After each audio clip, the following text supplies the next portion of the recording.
How do you stay clear-headed under pressure when everything in you wants to panic? You go into a competition and you expect certain things of your opponents. When they behave in a way that you think, oh, that's not right, it makes you angry and frustrated.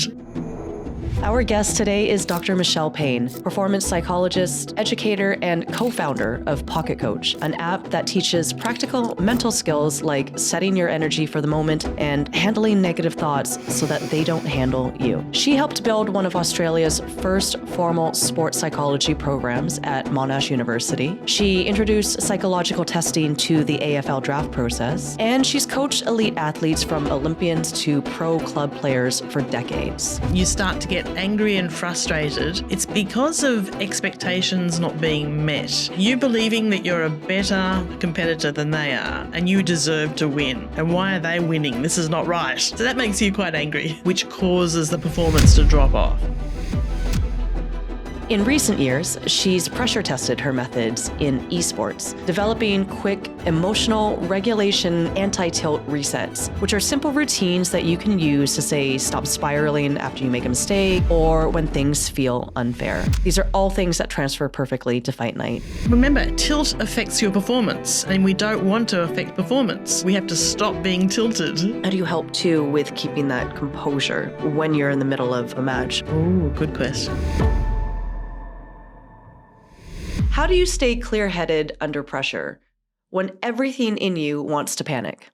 Our guest today is Dr. Michelle Payne, performance psychologist, educator, and co-founder of Pocket Coach, an app that teaches practical mental skills like setting your energy for the moment and handling negative thoughts so that they don't handle you. She helped build one of Australia's first formal sports psychology programs at Monash University. She introduced psychological testing to the AFL draft process, and she's coached elite athletes from Olympians to pro club players for decades. In recent years, she's pressure tested her methods in esports, developing quick emotional regulation anti-tilt resets, which are simple routines that you can use to say stop spiraling after you make a mistake or when things feel unfair. These are all things that transfer perfectly to fight night. And yes, her surname is Payne, which is fitting because today she'll bring us through working with pain instead of being run by it. Today, we're going practical, clear language, simple routines, and how to navigate a comeback under pressure. This is Dr. Michelle Payne, and this is the Versus Podcast. Michelle, welcome to the Versus Podcast. Thank you for having me. Thank you so much for joining the Australian tour and being one of the first guests on the podcast. We are honored. It's my pleasure. I wanted to start off asking a question that we're going to ask all of our guests. When our viewers finish listening to this episode, what is the one thing that you hope they'll see differently about the fight, whether that's in the gym, in sport, or in life? One of the things that I like to talk to all of my clients about, and it's something I show them a picture of all the time, it's of this idea of having the trophy, the thing we're aiming for, our outcome goal, is like on the right side of this picture. And we're somewhere in the middle. And I want to talk to them about how there are things that we can do more of that will help move us closer towards our goal. But there are also things that we can do that we want to stop doing that stops us from moving towards our goal, and to pay attention to both of those things. And so it's all about really having a high performance hat on and making sure everything we're doing is moving us towards our goal. And that's my job, to help my clients move towards their goal. How do you structure that journey? Well, I hear from them, what it is they need and what's holding them back, what they think is holding them back. And, together we work out a program that, this is, I make suggestions and they can say yes or no, and we just move together, hopefully. Right. What do you find is common themes of being held back? Or is it self-talk? Is it putting your energy somewhere? Usually. Yeah. It's both of those things, actually. So commonly, it's one of those two things is where I start. And so my PhD area was in arousal and performance. So how do you bring the right energy to your matches, to your games, so that you're playing smart, that you're playing with the right energy that helps move you towards your goal. And so I have a long talk about how I prepare athletes that way. And then my second talk, which is most commonly held, is the negative self-talk one, because often in our heads, we mostly hear negative voices about you're not good enough, you won't make this, you don't deserve to be here. And if we act on those, then we'd never do anything. So we have to try and counter that negative voice. I like to have athletes counter it with a positive voice. But there's a movement that says, okay, people who pay attention to that negative voice, maybe that's not the best way. It doesn't help everybody. And so we have to also have an alternative way, which is using positive psychology, which is where you imagine the negative thought being like a cloud in the sky, and you allow that cloud to just drift by, and you say, oh, I recognize I'm having that thought. I am not my thoughts. It doesn't have to affect me. Right. And so doing it that way is one way of doing it, but I like to counter it by changing the negative voice to a positive voice and saying, okay, if the voice says you're not good enough, your counter is, I am good enough. Watch me. Right. We just actually did a video about positive self-talk, right?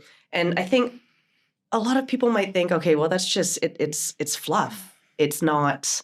it's very powerful. The negative voice is very powerful. And most people, I think, go through life not even realizing they have the negative voice in their head because it's so common. And so if you're not actually taking some steps to counter that, you're going to be guided by that negative voice. That's a horrible way to live. How do you identify that within, I guess, your most people are pretty practiced, and especially if you're playing sport, most athletes are very able to identify the negative voice they hear. Right. And so it's a matter of acknowledging, okay, what voice do I hear?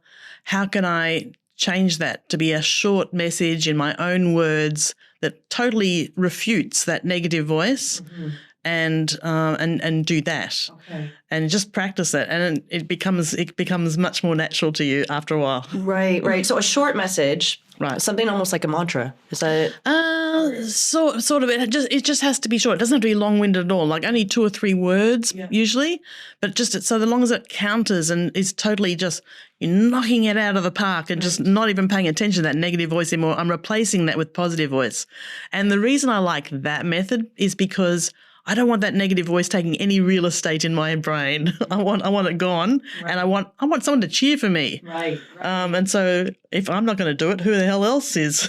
I always say you are. You should be your loudest cheerleader. Absolutely. Right. You've moved into the esports world more so, but obviously our audience is more within traditional sports and combat sports. I do both, but esports is most at the moment. Exactly. You've worked with Olympians and athletes in pro clubs and Commonwealth Games athletes. Is it all the same principle in terms of traditional sports and esports? Very much so. So the same principles apply in both instances. In esports, there's such a great reliance on communication, and so probably 90% of my work is with teams dealing with their communication issues. Right. And it's much, much smaller with that's not true. It's not much smaller. Both esports and sports, traditional sports, use the same principles. But communication is very important because if you think of it, esports, we've got myself, a coach, maybe 3 to 5 players are on a team, and they're all in their own bedrooms or their own houses, and they can't see each other. And so the only communication we've got really is by talking to each other on headsets, and we have to say things succinctly, nicely to each other to be able to move them towards their goal. To be able to do those things more often. Right. That's a specific communication challenge that wouldn't happen usually within combat sports, right? However, you and I were talking before about that the role of communication with a coach and the athlete, especially when it's one-on-one, when it's between rounds, when the athlete is they could be beat up, they could be exhausted, they could be completely not there. So when we're talking about self-doubt and kind of those mantras and positive speak. What are some things that you wish that coaches would do more of or do less of? Yeah, can I take a step before that, Yes, though? Even yeah. before the competitor has even stepped onto the mat. Yes, please. The coach would need to show confidence in the athlete. It's how the coach actually presents themselves. The athlete feeds off that to a great extent. Yeah.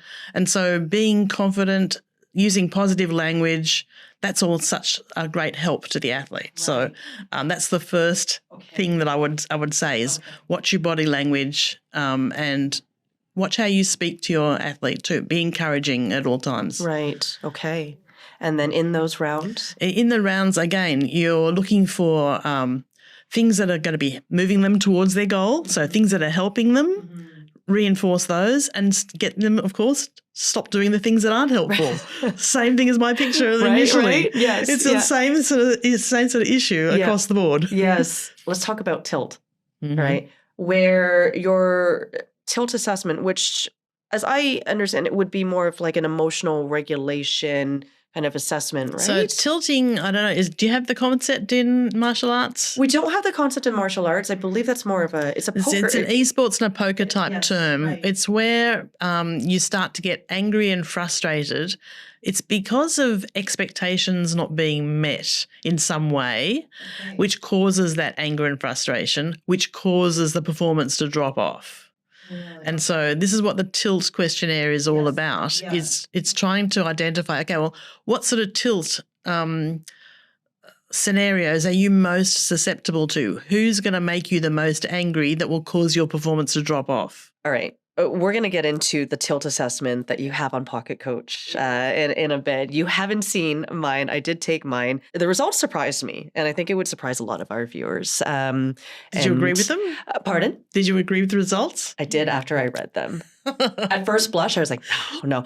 For example, I said, I always say. Let's go back. The tilt questionnaire has 6 different types of tilt. Yes. And you come up with a score on each of those to say how much of that tilt is likely to be you. Yes. Okay. Yeah. I always say, I am highly competitive. My tilt score was actually quite low there. Oh, that's good. Yes, which was nice to see. But what is the but? But the one that I scored highest in, I went, really? I went, oh, yeah. No. That does make sense. Ask someone else. Yeah, They'll know. So we're going to get into that in a minute. It's so interesting, and you have offered our viewers discount code for Pocket Coach. Again, we'll also get into that. Right, so anyone can take the tilt quiz. Right. That's free for anybody. Yeah. Just sign up and take it. Yes. But yes, if you want to talk to Pocket, which is our AI, very cute penguin, who will talk to you just like I would. Yeah. So it's an AI sports psychologist. Yeah. And so then... Yes, there's a discount code for any viewer that wants to sign up to talk to Pocket. Great. And we will be putting that code within the link, but definitely try out the tilt assessment. It is fun. It's fun. And I mean, we just talked about mirrors and insightful. This feeling. Yeah, exactly. It's just a matter of being aware of what tilts you. Yes. Because remember, tilt affects your performance and we don't want to affect performance. So we have to stop being tilted. This is where what I'm trying to uncover now is how do I use this to make me a smarter fighter, to make me more composed? Right. So you have to acknowledge what makes you perform worse. Yes. You have to look at why do you have this belief? Mm-hmm. What's faulty about that belief, and then you correct the belief by changing what you're doing or thinking. So this really, I mean, that question about why do I have that belief? It's funny because when I first read the report, and I went, why do I have that belief about entitlement or injustice? But let's go back to the entitlement. Mm-hmm. We were talking about effort, effort, and also my childhood, right? When we first met, and just my parents rewarded hard work, into you. Yeah, right? That's right. Exactly. So that's why. So that all leads up to what you were saying. Have you done the work? It's not just these, I'm gonna talk positively to myself. No, that doesn't always help. No, exactly. It's identifying these triggers actually, that's what is it fair to say that these tilt aspects are kind of the triggers? Yes, Yeah. absolutely. Yeah. Okay. So then after this, I get the tilt assessment, and then I can talk to Pocket Coach, like you said, Yes. right? And Pocket Coach really is. It's an AI version of me. So there's 3 of us that have started this company. And a long time ago, one of my co-founders wanted me to be a sports psychologist and franchise myself to teach other sports psychologists how I work, because he thought it was quite unusual. And I thought, oh, I haven't got time for that. That sounds like very onerous. No, I don't want to do that. Thank you. Yeah. And so I worked for his team, but I didn't follow through with the franchise idea. And then about 2 years ago, maybe, my other co-founder, they don't know each other. They were just friends of mine, but working in esports. So this other co-founder was like this coach and player. He's the smartest guy I know. And he said, oh, Michelle, there's this AI stuff coming out. It's going to be really big. I think what we should do is create an AI version of you. And I thought, oh, that sounds like it's a little bit less time consuming. I think I'll do that with you. Yes, that sounds good. Let's grab this other guy that I want to work with and grab him, and the 3 of us will work together. Yeah. So that's how it started off. Okay. So it's an AI version of me, and it's very, very clever. It's these guys are cutting edge computer programmers, and they've created this AI penguin Pocket who will talk to you and give you advice. So it's not like other ChatGPT stuff where you ask a question and it'll just give you of stuff kind of to generic, do. It will talk to you and it will lead a conversation, and it will ask you about yourself and what it is you want to achieve. And like me, when I hear that from clients, and for the first time I'm talking to my client and I'm seeing how I might be able to help them, I can say to them, okay, well, I think there's 2 ways we could go here. We could go the arousal performance type one, how to bring the right energy, or we could do the negative self-talk one. Right. Which one appeals to you? And they choose. So there's autonomy. And Pocket will do the same thing. Pocket will say, okay, well, I think there's 2 ways we can go here. Okay. Here's what I recommend we go with this way, but it's up to you. And as a user, you can direct, however you want to go. But Pocket will give you great advice. Okay. Trained on my work. Yes. And trained in the way that I deliver the work. Right. And so it's so clever. I got to tell you that when we were first creating Pocket, because that both of them were previously players and or a coach, they were pretending to be users of that might use our product, and so they were talking about an example of negative self-talk, and Pocket asks them or one of them to give examples of what's the worst negative self-talk you hear, and so one of them put in something about an outcome. I think that I won't win this tournament or something like that. And then something that was a bit more personal about, I don't feel I'm good enough. And I nudged him and I said, I would never accept that first one because it's an outcome focus and I would want you to change that. And seconds later, almost instantly, Pocket says exactly the same thing. I thought, oh my, it is like me. It's just like me. It is you. I thought I was flabbergasted. I thought, wow, I really believe this can be as good as me. This is really good. Yeah. And then a couple of days later, because Pocket uses several types of brains, smart ones and not so smart ones, for various different functions, they switched on the smart brain. Oh. And so for the first time, they're having a conversation and I'm overseeing what's going on to make sure that, that this sounds like me. Yeah. And I'm watching the screen and I'm seeing how they're replying to the questions and it's going really well. I'm not saying anything. I'm just quiet and I'm watching and they're watching me and they're saying, Michelle, what's wrong? What's going on? I'm looking at it and I'm thinking, I've just killed my profession. It's so good. It's so good. My note here was, what is the future of sports psychology now? Well, it's gone. It's gone. I'm sorry. It's going to be all about Pocket. But, I mean, it costs a lot of money to talk to a sports psychologist. Let's be realistic. It's, we trained for 12 years and our hourly rate is quite expensive. Right. And so it's for people who don't know whether that's what they want, it gives them a chance to try it at least. And so Pocket is available 24/7. It's on your phone. It's on your computer. You can ask it anything, anytime. Yes. And so that the availability, I'm not going to be available no, sometimes I'm available at 2 a.m., but I'm not going to be available for everybody at 2 a.m. There's just too many people in the world. But you can talk to Pocket anytime, and it's so much cheaper than talking to me. Right. It's much less. So. Yeah. And like you said, Pocket, because it is rooted in your specialty, or I guess your area of focus, which was arousal and negative energy, those two spaces. Well, no, it does everything. It does everything. Yeah, it's trained on all my work. So I've been a sports psychologist for 40 years. Yes, exactly. And so it's trained on all my work, and it's improving all the time. As I said, this is a startup that the three of us started at the beginning of the year, and it's only going to get better. Right. So we're improving Pocket all the time, but even right now it's brilliant. So I'm so excited to bring it to everybody. Yeah.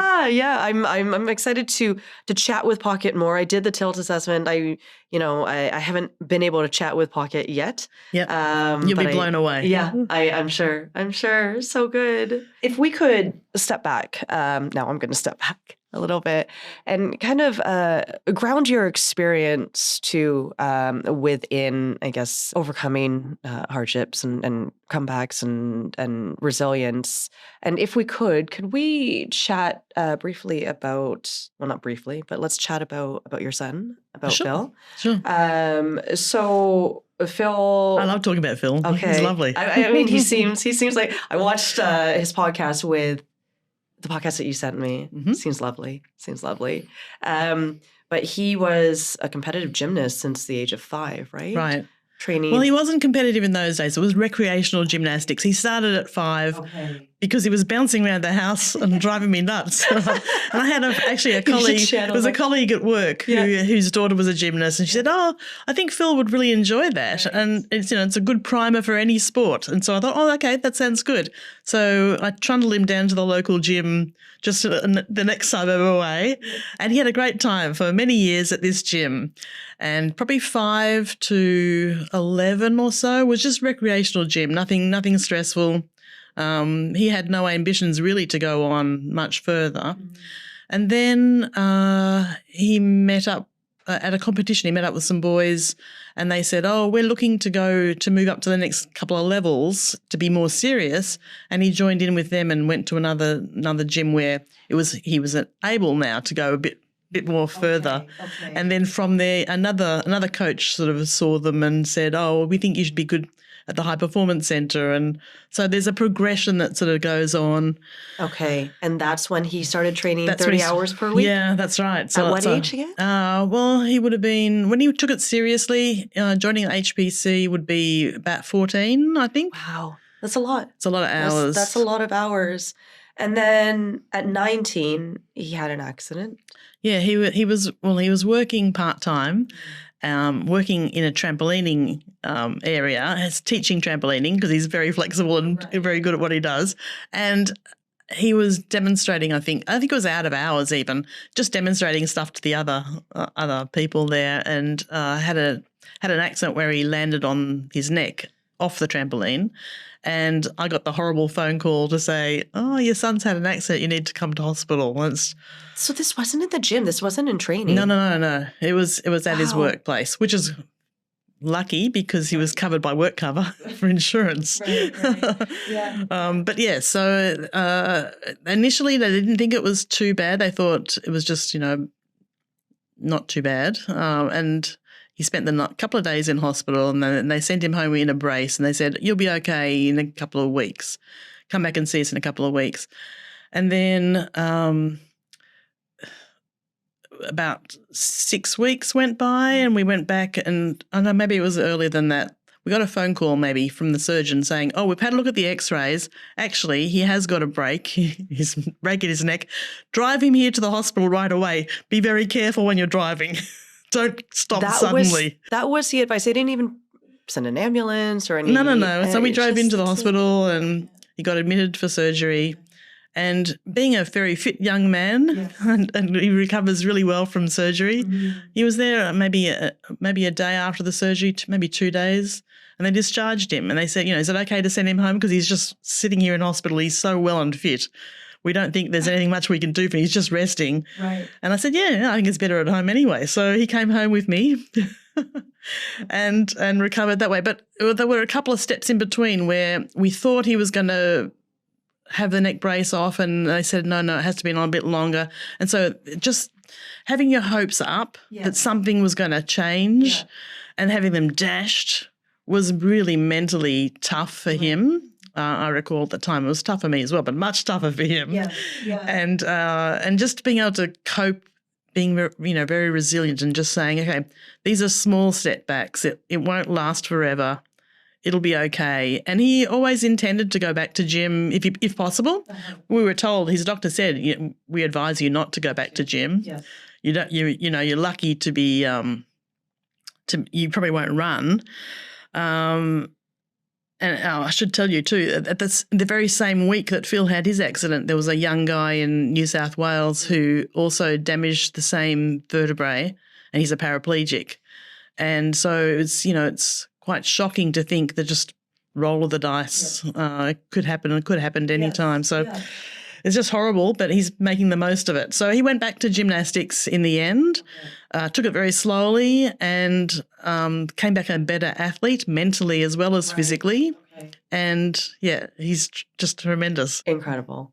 He's an amazing guy. I was going to say, maybe we need to have him on the podcast as well. So he's medically cleared, I guess, right? Yeah, of course. Like you said, the ups and downs and kind of that constant kind of roller coaster psychologically. I mean, that's not psychological clearance. Yeah. Oh, it's hard. Where do you begin with that? Like, take us through that journey. I think with any athlete coming back from a major injury, it's much the same sort of process. Is you follow the advice of the experts because they know what they're doing. And while our surgeon was very, very good, he wasn't an expert in elite athletes, and so we sort of followed more the advice of the elite athletes doctor as well. We had a wonderful doctor associated with gymnastics, and she was keeping a close eye on him to see what he was able to do, and she would know his mentality a lot better on the in the gym. Right. And it was all good from that point of view. So that the physical part is well looked after. That's the first part. And then if you have confidence in your team medically, it's much easier psychologically to trust them and then say, okay, well, this is just one step along a long journey, and I'm okay with just having to wait a little bit and build up. This is good practice for me to build up mentally, to cope, reset my goals, to refocus my goals. And just take it from there. How did you cope with that as from the professional, but as a mother? You're trying to bridge those two, or are you trying to offer it felt seamless to me that I was one and the same. Okay. It didn't feel different to me, like I was two different roles. Right. I don't know. I haven't really thought about it that way before. Yeah, because sometimes.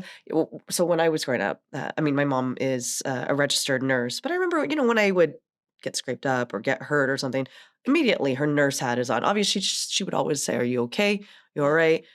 But it was very methodical. It was, okay, let's dress the wound. This is what you have to do first. Exactly. Triage. Exactly. It's some triage. Yes. And it's not the big hug and emotional. And sorry, Mom, it's not to say that. It's not to say that she was cold by any means, but it was just, let's just get professional. Very, very professional, right? Yeah. And then I think that's what I was too. I hope it was professional. Yeah. Okay. And I would, I would say the same things to any athlete that I was dealing with as well. But of course, Yeah. So, what would some pieces of advice or tools look like for our audience when they suffer some kind of physical setback? And again, within our sport, I have some friends that they've just been rolling in jiu-jitsu and they have been hurt tremendously and been out for 6 months, right? And this wasn't a competition, but like they're just practicing. Then they lose kind of their sense of self or their identity. And like you said, resetting goals. What does that path look like? Well, I think part of it is to make sure that you have goals. Keep looking at your goals and seeing, is this still what I want? Maybe the injury is a call for saying, just to reevaluate and say, okay, use this time to say, is this really what I want still? Right. If it's not, Right. then that's when the identity stuff really creeps in, because you think, well, okay, who am I when I'm not playing this sport? And so that takes some adjustment. And then when it comes to retirement, there's a lot of research to show that it takes about 2 years to recover from who you are as an athlete, a competitive athlete, to getting a new identity as to whatever your next job is or your next project is. Really? Yes. And I found, I used to be a track and field athlete, and I found that to be true for myself. That's right. It took me 2 years to recover. Yes. Oh my goodness. I wasn't even that good, Right. but I had aspirations. But Yeah. but just my whole circle of friends was around that that group, that track and field group, and I'd grown up with that group, and just to move away to somewhere else is really altering Right. to the mind, and to say, okay, well, who am I now? What am I doing? And so you throw yourself into the next project, which for me was work. So Okay. yeah, becoming a sports psychologist probably was next. Do you see that with a lot of, I guess, the elite athletes? Is there a common thread of high performance or overage? I don't want to say overachievers, but you constantly have to have something next. Well, I think it's good advice for anybody is to not sort of throw all your eggs into one basket and say, this is only who I am. For elite athletes even, you want to be thinking about study or job, or, how can you actually make a living? You've got to pay your bills. So be realistic about that too. Right. And so, okay, well, I can afford to be an elite athlete now for the next couple of years, but maybe after that, what do I need to do next? What interests me, and how do I develop some hobbies or some skills that might take me into that area? What are some differences? Because you even mentioned with Phil's accident, some of the doctors hadn't worked with elite athletes. You work with elite athletes. What are the differences between your kind of everyday athlete and elite athlete? What I found is that elite athletes in the high performance area, they leave no stone unturned.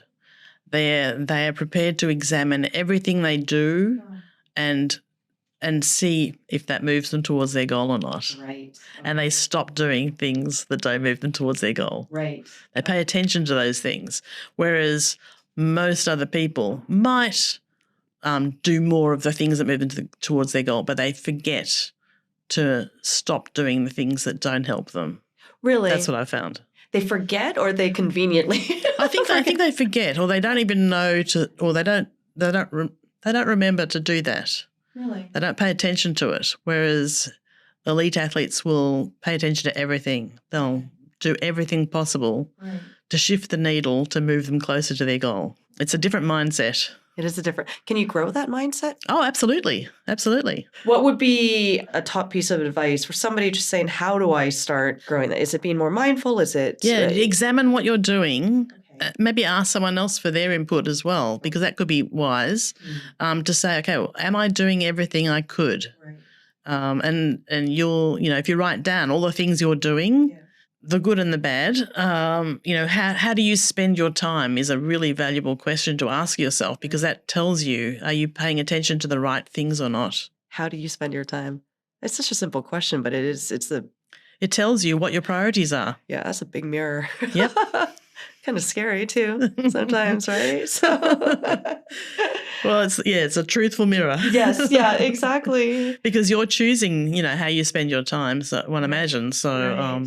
So after I examine all of that and I acknowledge maybe some truths, some hard truths, how can I kind of harness all of that to set the right energy, to set the right mindset for training, for a competition, for everyday life? I can identify something, but how do you put that into practice? Again, a coach is probably going to be quite useful here to you to say, okay, this is what this looks like when you've got a high performance mindset. Yeah, they'll help you with that stuff. Okay, all right. I would actually like to come back to rebuilding confidence, both in obviously in what your body can do. Right. I guess your mind keeping up with it. So whenever we're talking about confidence, it's all about, have we done the right work? Because if we ask ourselves that question, have we done the work? Have we done the right work? Then if we can answer that as yes, then we should have confidence in what we've been doing. And again, if you've got athletes who are coming back from injury and you build up in recovery and rehabilitation, have you done the right work? Should answer, there are lots of athletes who are coming back from injury and they're not sure the first time they're coming back. Right. But if they've done the work, they should be sure. Right. So what does the work look like? It can be, does that mean constant repetition of, again, like mantras of positive self-talk? It's a combination of everything. Right. So it's physical work and mental work. Right. And so, I can't tell you what the right physical work is because that's what a coach is there for, and they'll guide you on that stuff. But the mental stuff, Right. So again, some of the biggest challenges that you see when somebody is coming back to sport after a setback, like is it? I don't want to get hurt again, or is it? I don't want to get hurt. Is my injury fully recovered? Do I actually believe my specialists when they say, I should be good to go? Yeah. It hurts still. Are you sure? Yeah, I was going to say, so if it hurts still, then have you really done the work? Well, maybe your expectations are a little bit too high, that maybe the injury is such that, it's not going to be the same. Right. And so you have to not expect perfection, perhaps. It won't be the same. Yeah. It'll be a new you. Yeah. But you should be making sure that you're not frightened that you're going to re-injure yourself, because that can often cause another injury if you're a little bit unsure. Right. So you've got to be quite careful. How do you help too with kind of keeping that composure when you're in the middle of a match of sport? Not just with somebody that is injured, but just kind of keeping the calm, as I would say. Right. Composure. Well, I think the best tip is to practice how you want to be in a competition in training. And so you might, in martial arts sports, for instance, it might be building up against different opponents of different strengths. And so you're testing your ability to see whether you're able to cope with the different decision-making that has to happen. Right. And see, am I up to the task here? You won't know until you test yourself, so let's give it a go. Yeah. And again, by knowing you have confidence that, yes, I'm able to match that or exceed that, that's how you know that I'm ready. So we actually had Luke Howard on the podcast, and he was well-known MMA boxing coach. He was saying that he takes his athletes through these kind of pressure drills, which you're never going to win. You don't ever win. But it's meant to teach you mental as well as physical. It'd be great. Yeah, that's clever. But it was like, but you can't breathe in those, like, or somebody's sitting on your chest in those, and or you're getting like constantly punched or something. But not to the point of that there's physical damage, but you're just, you're never going to win this. Right. You are exhausted. It's a Shark Tank, etc. That's wonderful. Right. So then what's going on in... Well, the idea is, okay, am I giving up? Right. No, hopefully not. You're working, you're thinking about a way to recover. Okay. How can I get out of this? What's my next step? Right. What will help me the most? We had a quick video about kind of the art of the comeback, or like what happens when momentum shifts. How do you get ready for that? The thing to do is to have a plan for it. Okay. So I know I don't know martial arts much, but I know from my other athletes that when something great and unexpected has happened, there's this great excitement, and that's when you're susceptible to something happening that you're not prepared for, because your opponent will see that you're suddenly mentally rehearsing, oh, that was fantastic, whack. That's exactly, isn't it? It is, because you kind of start to celebrate. You're like, oh, yes, you're suddenly distracted now, and you're not thinking of what's the most helpful thing I can do right now. Yes. Thinking about the celebrating is not helping you. Stop celebrating. Yes, that's right. So have a plan for when that happens, when something good has happened. Have a plan for refocusing so that you're ready for the next bit. Are there any exercises that you would suggest for? Well, you could use a key word or a key image to remind yourself, hey, come back, focus. I would do something along those lines. I don't know in your sport whether, when something great has happened, whether there's any time distance, or it just keeps going, the bout keeps going? It'll keep going unless I've knocked somebody out or injured, Right, right. or, So like generally just it'll keep stunned going. somebody. So yeah. if it keeps going, then you have to be aware of, okay, what keyword can I use to remind myself, hey, this isn't done yet. Keep going. So a grounding word, essentially. Yes. Get back in there. Yeah. Okay. Next, let's Not do the time to next celebrate. next thing. Yeah. Let's keep working. Okay. I found it really interesting, your paper about John and We haven't really talked about John and the 20-year-old research thing. Do we still want to? I would love to if we could. It's a very unusual example. So the research, he's probably the only, no, I want to say the only one. 2 people, like in 40 years, 2 people have been like him in that very extreme sport. Yes. So it reminded me. Super extreme. Yeah. Yes.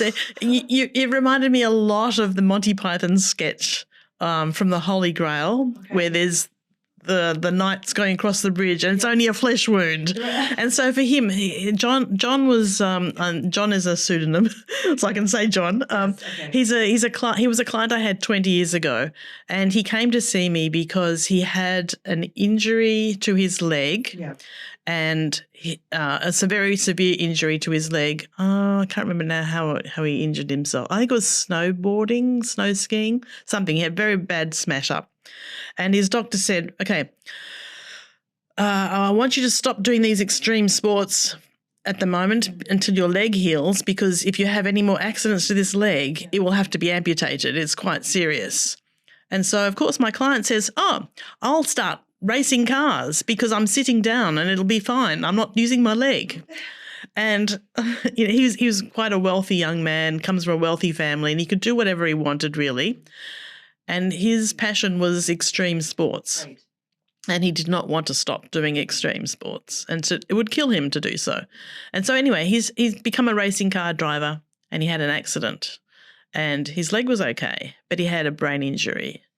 And now he came to see me some months after that. He was on a crutch because his leg. He had a brain injury still, and he was not coping well because part of his brain was damaged, and he became more angry as a person, which didn't impress his partner, and he was also anxious and angry about him having to give up his extreme sports. And so, because he didn't have quite so much power in his arms, he couldn't do rock climbing, he couldn't do all the things that he would love to do. How does he reconcile himself with who he is now, with who he used to be? And so you can imagine a lot of goal setting type stuff, readjusting who you are, different identity, all that sort of stuff went on. But I think the lesson from that paper that I wrote was you can't really stop someone from loving what they're doing. You can't stop them from doing that sort of activity because that would kill them. Right. How do you make them still want to participate in life as fully as they can in that activity, but maybe not as an active competitor, maybe in some other way. Right. Okay. Yeah. So there's a couple of things here. The first one is we get a lot of comments from our audience saying, I try and explain why I do combat sports, why I get hurt. Some people obviously have been concussed, or like you said, some pretty serious injuries. I try and explain why I love it, and nobody understands it. Right. It's pretty rare. This sort of personality type that loves these extreme sports is quite rare, because society wants us mostly to be safe. Right. And so it's a strong person often that will want to buck against that trend and want that extreme sport experience. And to put themselves through that. Because you were also talking about, in that paper, is that reversal theory? Yeah, so reversal theory would explain this extreme personality type. And then you talk about kind of almost a dependence on it, almost like it's not the adrenaline rush. Is that? Well, as I said, it's a personality type. It's what your preference is. It's a strong preference you have. So if you, in case you hadn't guessed, so if in reversal theory, there are two types of personalities. There's telic, which is goal-oriented, and paratelic, which is other than goal-oriented, which is extreme or excitement-seeking. And so he's an example of extreme paratelic. I see a lot of paratelic athletes who like, who love the adrenaline and the hype. Yes. He's about 10 steps further on. Okay. Yeah, again, like you said, he's an extreme. He's got to do everything to the extreme, that's apparently. Right. It's very unusual. Okay. So about 50% of the population, if you can imagine it, paratelic and telic. Okay. Most of us are going to be somewhere in between. We're a mixture. If you think of it like a normal curve, extreme telic, extreme paratelic, most of us are in the middle of a normal curve. Okay. You understand that concept? Yes. Yeah. So we can be flexible if we're in the middle. The paratelics need things to be a certain way for them in order for them to perform at their best, and the telics need things to be a certain way for them to perform at their best. I'm very much a telic person. Right. Okay. I like to be very calm, very in control, very relaxed. That's how I perform at my best. Right. And I have other teammates, when I'm working with teams and other players, they're paratelic. Yes. And for me, it sounds so odd, and I have to keep thinking to myself, okay, is this helping their performance? If it is, I'm letting them go. Right. If it's not, that's when I intervene and I say, okay, we need to wind that back a little bit. And so remember when I was talking about how do you bring the right energy to your matches? Yes. So a paratelic person will want to hype themselves up before they perform. Okay. So before they walk out onto the mat, they will want to elevate their heart rate. That's how we manipulate it. Mm-hmm. So we elevate heart rate by maybe exercising right before you get out onto the mat, or you might, if you have the opportunity to listen to music, you might listen to music with a faster beat because your heart rate takes on the beat of the music, or you might breathe shallow, short breaths, not too many because you don't want to pass out, but that can stress your heart and make your heart rate beat faster, and your brain interprets that and says, oh, I'm psyched up now. I have a lot of esports players who do the exercise part. So in between games, they might do some push-ups, like 10 push-ups. Doesn't have to be a whole lot, but 10 push-ups, get the heart pumping, ready to go. And they perform so much better. Okay. The telic people will be the exact opposite. They'll want to lower their heart rate, so they will listen to music with a slower beat. They might be very calm and they'll take deep breaths. And they would avoid exercise close to the start of their event. So if you're a mixture, you don't have to be very telic or very paratelic. If you're a mixture, you have to look at the event and say, okay, here's the energy the event needs. Where am I right now? Am I low and I need to be raised, or am I high and I need to come down? And so knowing which of those two techniques, group of techniques, which ones I need to do to make me perform at my best, that's a really good skill to have. That is so interesting. I'm thinking about, because at first I was like, is this a sport specific thing? Whether you're telic or paratelic, right? But it doesn't seem like that. Like you said, it's a life thing. Exactly. It can be modified a little bit. You would likely be, if you're a paratelic person, you're likely going to be paratelic in your life as well. Okay. Maybe not to quite the same extent. Yeah. So you have to think about, is that true or not? But the concept is the same. Right. Because we talk about, especially kind of that, like the calm before the chaos. And especially, when you're walking into the ring or when you're in the ring, and essentially the world just goes silent. All you can focus hear, is right? When your arousal levels are high, your focus is narrow, really narrow. And so, do you want it to be that narrow, or do you actually want it to be widened because you need to relax if you want to widen your focus? And so you have to do those steps, the deep breathing or the being calm. Those sort of things will help widen your focus. So bringing those two together, because again, I'm just going to put myself in here, but I have my headphones on, big headphones on, as my hands are getting wrapped, for example. It's loud. Like hip hop music. That is so cool about your heart going to the beat. Can I ask you, because it's really important. A lot of people, when they have their music they like to listen to, they choose songs that they like. Yeah. I want you to choose songs that are specifically useful to either raising your heart rate or lowering your heart rate. So I get all my athletes to have 2 playlists, and they can choose on the day which one they should listen to depending on whether they want to hype themselves up or hype themselves down. Wow. So do it that way. Don't just have a playlist of music you like. Yes. Although chances are, if you're a paratelic person, you'll already have a playlist of high fast beat music.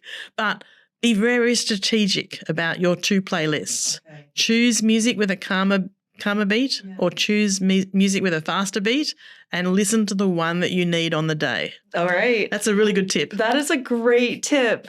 How do I know which energy I need, though, that day? How do you determine that? Come on, you would know, don't you?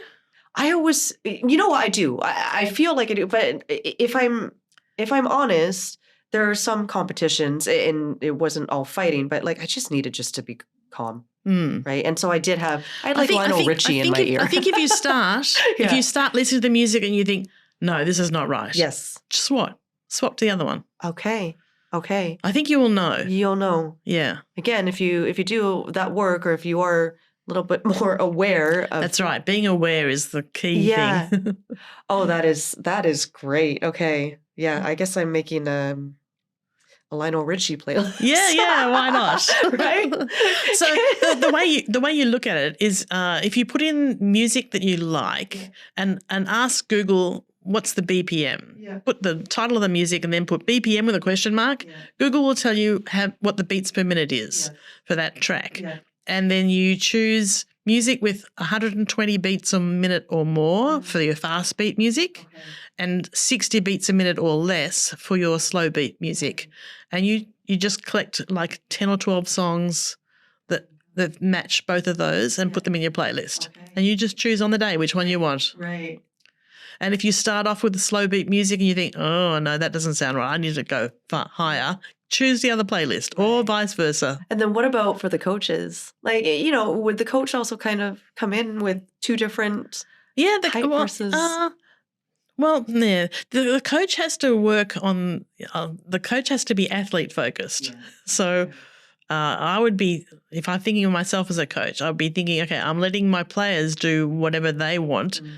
And I'll support them. So I'll listen to it's not as if I have to listen to my own music. Right. I'll listen to what they're listening to. Right. Because I'm a little bit removed, but I know how to manage myself. So maybe that's not a fair question. I don't know. Because I was just thinking, if I had my Lionel Richie in my ear and my coach came in and he's like really, really hyped up, right? That doesn't match that energy. No, that's a good point then. So the coach should be really aware of what the athlete needs. Does the athlete need to be hyped up, or does the athlete need to be calm? And the coaches, if they're very experienced, they'll know that. And if they've got a squad of athletes, they'll know this person needs this and this person doesn't, and they'll adjust, hopefully, for each one. That's the beauty of a really good coach. They'll adjust for the athlete what they need, give them what they need. We love good coaches. We applaud good coaches. Thank you to all the coaches. I'm actually going to share my tilt. Lovely. Let's have a look. With you. I was going to send it to not too ugly. No, I don't think so. I just the first, or the top 2 I guess areas in which I tilt. Now it's zoomed into my actual score. So I don't know if you can see that. It's a full page, 10-page report. Yeah, it's a long PDF. Yes, but this is mine, and we'll put that on the screen as well. But here you go, Michelle. Thank you. Look at this. So again, this is really showing where it's the areas where you feel that your expectations have been violated. So you go into a competition and you expect certain things of your opponents. And when they when they behave in a way that you think, oh, that's not right, it makes you angry and frustrated. Okay. Right, so entitlement and injustice. Okay, let's just be brutal. Entitlement, is that what? Entitlement is about you believing that you're a better opponent, you're a better competitor than they are, and you deserve to win. And why are they winning? This is not right. So that makes you quite angry from that point That of is view. okay. It's interesting because as an older martial artist, older fighter, I mean, and also I've never been really always at the top. I've kind of been mid. Actually, I made a mistake here. I'm sorry. That's the injustice tilt. That's the injustice Sorry, one. the injustice one. Okay. The entitlement one is I'm. Let me have Because that one was very interesting to me. The entitlement one. Suggest you struggle when the outcomes don't align with your perceived skill level or effort investment. How did that player get to be better than me? Yeah, so you think, okay, I work really hard here, and I deserve to win because of how much effort I'm putting in. I see. So that's the entitlement part. Okay. It's interesting. You just used the word effort because for me, I respect effort. You know, you don't need to be at the top of the podium, but if you put all, even in my fight camp, et cetera, I really love the process. I really want to go through that process, right? To know that I put all the effort in. Mm-hmm. And if I see somebody that kind of is half-assing right, you don't. Makes you mad. It makes me mad. Yeah, and that's actually in life too. Yeah, I of course. respect hard work. Yeah. Yeah. Okay. So that's the entitlement part, and then the injustice part. Is more about. Oh, let me have a quick check and remind myself. All right. Okay. Because normally I talk to my athletes mostly just about expectations rather than dividing it up here. Right. The tilt quizzes come mostly from Pocket Coach's CEO, who's a coach and an ex-player himself. And so he sees this very strongly. Yes. And so he relates to this much more than I would. Okay. Okay, so let me just have a look at this one.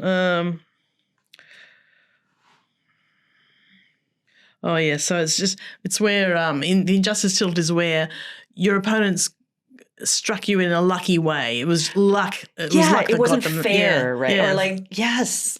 So I don't know if that fits in with you. Sometimes, again, even when we're just doing sparring or we're just sparring just in class, it's kind of like, oh, well, that was a lucky hit. Right. It's how you protect your ego. Yeah. Oh, man. And then Shall there's the word ego Oops. there. That's okay. So that's interesting. So the tilt assessment and the I guess the recommendations within, even for example, my competitiveness. So mine was only 8%.